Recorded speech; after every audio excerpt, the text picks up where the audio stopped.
Hello friends, कैसे हैं आप? उम्मीद करता हूँ सब मजे में होंगे। मैं हूँ आकाश और आप देख रहे हैं Bharadwaj news, only knowledge, facts and news. तो दोस्तों, भारत और नेपाल का रिश्ता बड़ा प्यारा रहा है, लेकिन बीते कुछ दिनों में ये दोनों मुल्क एक दूसरे के प्रति काफी तल्ख हो गए हैं और इसकी शुरुआत नेपाल की तरफ से ही हुई है। दरअसल नेपाल ने 3 भारतीय इलाकों लीपू लेक, काला पानी और एक और क्षेत्र को अपना क्षेत्र बताते हुए एक सरकारी नक्शा जारी कर दिया, जिसमें उसने इन भारतीय क्षेत्रों को अपना क्षेत्र बताया है और साथ में अपनी 10 फौजियों की टुकड़ियां भी इस सीमा के ऊपर उन्होंने लगा दी। इसके बाद से दोनों देशों के बीच में तल्खी बड़ा व्यवहार बढ़ गया है। लेकिन दोस्तों, इसके ऊपर एक और घटना सामने आई है, जिसे सुनने के बाद हर भारतीय का खून खौल उठेगा। दरअसल नेपाली राष्ट्रपति केपी ओली ने एक स्टेटमेंट दिया, जिसमें उन्होंने कहा है कि भारतीय corona virus Chinese corona virus से भी ज्यादा खतरनाक है। तो दोस्तों, सबसे पहले तो आप ये जान लीजिए कि पूरी दुनिया कोरोना वायरस को चाइनीज वायरस कहती है, लेकिन केपी ओली उसे भारतीय वायरस कह रहे हैं।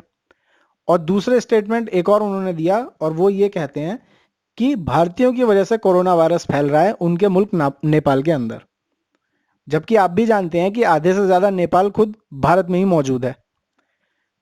तो दोस्तों, आखिर ये जरा सा देश नेपाल इतनी आंखें भारत को क्यों दिखा रहा है? तो इसके लिए हम थोड़ा सा पीछे जाते हैं।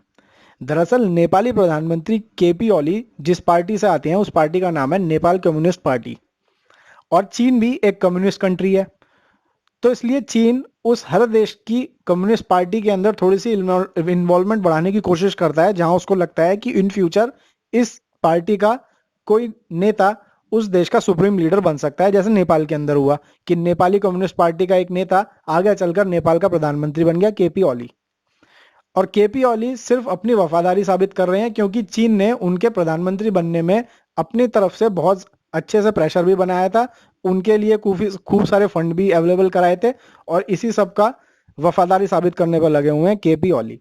लेकिन केपी ओली ये कभी ना भूलें कि भारत वो मुल्क है जो दुनिया की 5वीं सबसे बड़ी इकोनॉमी है, जो दुनिया का दूसरा सबसे बड़ी आबादी वाला मुल्क है, और जिसके पास न्यूक्लियर वेपन्स हैं, और जो दुनिया में दूसरी सबसे बड़ी फौज रखता है।